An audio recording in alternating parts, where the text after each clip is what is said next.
Knowledge basket इंडियामध्ये परत एकदा तुम्हा सगळ्यांचं खूप खूप मनापासून स्वागत। आज आपण येत्या धुलीवंदन दिवशी म्हणजे 3 मार्च 2026 मंगळवारी जे चंद्रग्रहण भारतामधून दिसणार आहे, जे चंद्रग्रहण लागणार आहे, या ग्रहणाची संपूर्ण माहिती बघणार आहोत। सुरुवातीला चंद्रग्रहण म्हणजे काय ते बघूया। ज्या वेळेला पृथ्वी सूर्य आणि चंद्राच्या मध्ये येते आणि त्यामुळे सूर्याचा थेट प्रकाश चंद्रावर पडत नाही, अशा वेळेला जी खगोलीय घटना घडते या घटनेला चंद्रग्रहण असं म्हणतात। चंद्रग्रहणाच्या वेळी चंद्र, सूर्य, पृथ्वी एका सरळ रेषेत येतात। चंद्रग्रहणाचे काही प्रकार म्हणजे खग्रास चंद्रग्रहण, खंडग्रास चंद्रग्रहण आणि उपछाया चंद्रग्रहण। खग्रास चंद्रग्रहण म्हणजे काय? ज्या वेळेला पृथ्वीची पूर्ण सावली ही चंद्रावर पडते आणि चंद्र झाकला जातो याला खग्रास चंद्रग्रहण म्हणतात। ज्या वेळेला पृथ्वीची सावली चंद्राच्या काही भागावर पडते याला खंडग्रास चंद्रग्रहण असं म्हणतात। आणि ज्या वेळेला चंद्र पृथ्वीच्या उपछायेतून म्हणजे कमी गडद असलेल्या सावलीतून जातो तर याला उपछाया चंद्रग्रहण असं म्हणतात। आत्ता जे चंद्रग्रहण लागणार आहे 3 मार्चला ते खग्रास चंद्रग्रहण आहे। आपल्या भारतामध्ये हे चंद्रग्रहण साधारण 25 मिनिटं दिसू शकतं आणि जगातील विविध भागांमध्ये बराच वेळ हे चंद्रग्रहण दिसणार आहे। आता भारतामध्ये या चंद्रग्रहणाचा सूतक काळ कधी सुरू होईल, या चंद्रग्रहणाची भारतातली वेळ काय आहे, भारतामधून कुठून हे चंद्रग्रहण दिसणार नाही, त्याचबरोबर जगामध्ये कुठे कुठे हे ग्रहण दिसणार आहे, कुठल्या देशांमध्ये कुठल्या प्रमुख शहरांमध्ये हे ग्रहण दिसणार आहे, भारतामधून कुठून हे चंद्रग्रहण दिसणार आहे, कुठून हे पाळायचे याविषयी सगळी माहिती, गर्भवतींनी हे ग्रहण कसं पाळायचे ही सगळी माहिती या व्हिडिओमध्ये मी तुम्हाला सांगणार आहे। सुरुवातीला या ग्रहणाच्या भारतातील वेळा बघूया। 3 मार्च 2026 ला जे खग्रास, ज्याला की ग्रस्तोदित चंद्रग्रहण असं सुद्धा म्हटलं आहे, हे दुपारी 3:20 भारतीय वेळेनुसार सुरू होणार आहे आणि त्याच दिवशी सायंकाळी 6:47 याची समाप्ती होणार आहे। या ग्रहणाचा एकूण कालावधी जो आहे हा 3 तास 27 मिनिटांचा आहे। या ग्रहणाची खग्रास अवस्था जी आहे ही सायंकाळी 4:34 ते 5:33 हा 59 मिनिटांचा जो कालावधी आहे हा खग्रास कालावधी असणार आहे। हे ग्रहण मंगळवारी 3 मार्चला फाल्गुन पौर्णिमेला लागणार आहे। चंद्रग्रहणाचा सूतक काळ ग्रहण सुरू होण्याच्या 9 तास आधी चालू होतो, म्हणून या ग्रहणाचा सूतक काळ त्या दिवशी सकाळी 6:20 चालू होणार आहे। हे चंद्रग्रहण भारतामध्ये ग्रस्तोदित स्वरूपाचे म्हणजे चंद्रबिंब जे उदयास येणार आहे हे ग्रस्त झालेलेच आपल्याला पाहायला मिळणार आहे। भारतात कुठेही या ग्रहणाचा स्पर्श किंवा मध्य पाहायला मिळणार नाही। गुजरातमधील राजकोट, वेरावळ, पोरबंदर, जामनगर, गांधीनगर, जुनागड या ठिकाणी हे ग्रहण पाहायला मिळणार नाही, कारण या प्रदेशात सायंकाळी 6:48 नंतर सूर्यास्त होतो, त्यामुळे सूर्य त्यावेळेला त्या प्रदेशात असल्यामुळे चंद्रग्रहण या प्रदेशामध्ये दिसणार नाही। ग्रहणाचा पुण्यकाळ हा चंद्रोदयापासून मोक्षापर्यंत हा अल्पकाळ ग्रहणाचा पुण्यकाळ आहे। आता पंचांगानुसार त्याचप्रमाणे दिनदर्शिकेनुसार हे ग्रहण ग्रस्तोदित असल्याने त्या दिवशी सकाळी म्हणजे 3 मार्चच्या सकाळपासून हे पाळायचे आहे, तर मोक्षापर्यंत पाळण्यास सांगितलेले आहे। बालक, वृद्ध, आजारी व्यक्ती, अशक्त व्यक्ती, गर्भवती स्त्रियांनी यांच्यासाठी जो सूतक काळ आहे हा त्या दिवशी 11 पासून चालू होतो, परंतु त्यांनी कशा प्रकारे हे पाळायचं हे मी व्हिडिओच्या शेवटी सांगणार आहे।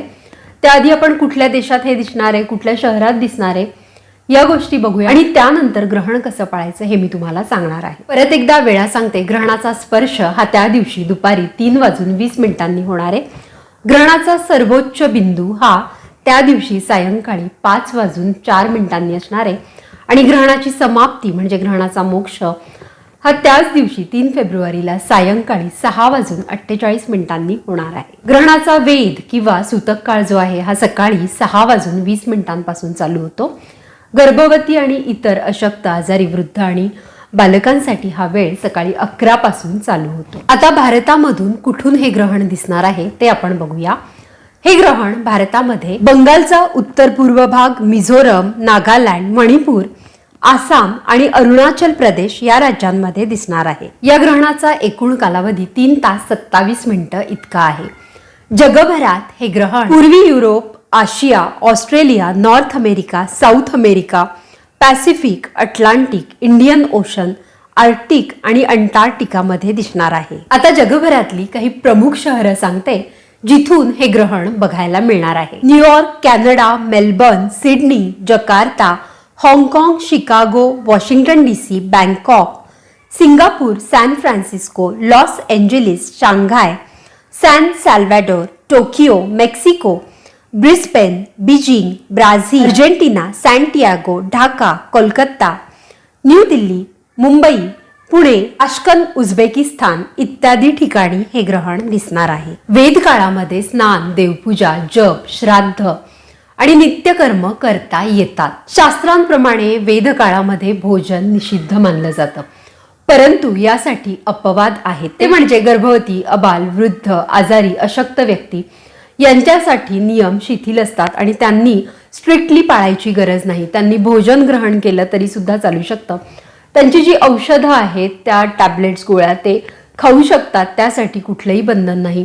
मलमूत्र विसर्जन या गोष्टी देखील त्यांनी पाळू नयेत, कारण अशा गोष्टी पाळल्याने गर्भावर दाब येऊ शकतो किंवा इतर काही त्रास उद्भवू शकतात. त्याचबरोबर पाणी पिणं देखील या सगळ्या व्यक्तींना चालू शकतं. म्हणूनच गर्भवतींनी अगदी कठोर किंवा अगदी स्ट्रिक्टली हे ग्रहण पाळू नये. परंतु ग्रहणाचा आपल्यावर पूर्वापारपासून खूप पगडा आहे आणि ज्या वेळेला आपण गर्भवती असतो ना, त्यावेळेला आपण मानसिकरित्याच खूप सेन्सिटिव्ह झालेलो असतो आणि बरंच काही ऐकलेलं असतं की ग्रहणामुळे बाळावर विपरीत परिणाम होतो. ग्रहणात काही केलं म्हणजे अगदी मी माझ्या मावशीकडूनच आजच ऐकलं की ती म्हणाली, मी ग्रहण काळात बटाटा चिल्ला आणि माझ्या मुलीच्या खांद्यावर बटाटा चिल्ल्यासारखे सगळे व्रण आहेत. मला या गोष्टीचं खूप हसू आलं, कारण बऱ्याचदा जन्मखुणा असतात. अगदी तुम्ही बटाटा चिल्लाय म्हणून तुमच्या बाळाचं अंग आत चिल्ल्या गेलंय असं काहीच नाहीये. म्हणून कुठल्याही अंधश्रद्धेला बळी पडू नका. तुमचं जे बाळ आहे ना, हे गर्भाशयात अगदी सुरक्षित असतं, त्याला काहीही होत नाही. आणि म्हणूनच ग्रहण काळात कुठली कृत्य करावीत, कुठली कर्म करावीत हे मी तुम्हाला सांगते.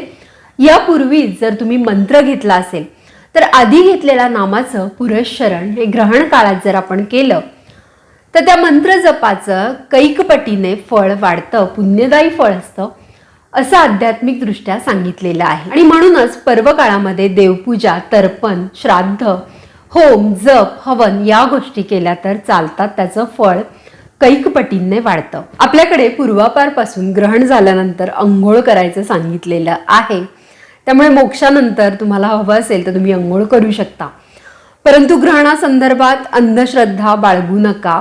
फक्त आपल्या मोठ्यांचं ऐकण्याचं आपल्याला समाधान मिळावं. त्याचबरोबर आपण मेंटली थोडंसं वीक झालेलो आहोत मानसिकरित्या. मग अशा वेळेला आपण रामरक्षा, अथर्वशीर्ष, जप, हनुमान चालिसा, देवीचे स्तोत्र, देवाचे स्तोत्र, शिवस्तुती हे सगळं म्हटलं, शिवस्तोत्र म्हटलं आपण तर काय चांगलंच आहे ना. आपल्या मनाला शांती मिळणार आहे आणि आपण निर्धास्त असू की अरे ठीक आहे, मी हे पाळलंय, काही अंशी तरी पाळलंय. पण बघा, कुठल्याही गोष्टीचा अतिरेक चांगला नाही. म्हणून काही खायचं नाही, आडी घालून बसायचं, एकाच जागी बसायचं, मलमूत्र विसर्जनाला जायचं नाही. या गोष्टी कृपया टाळा. कुठल्याही गोष्टीचा बाळावर अनिष्ट परिणाम होता कामा नये.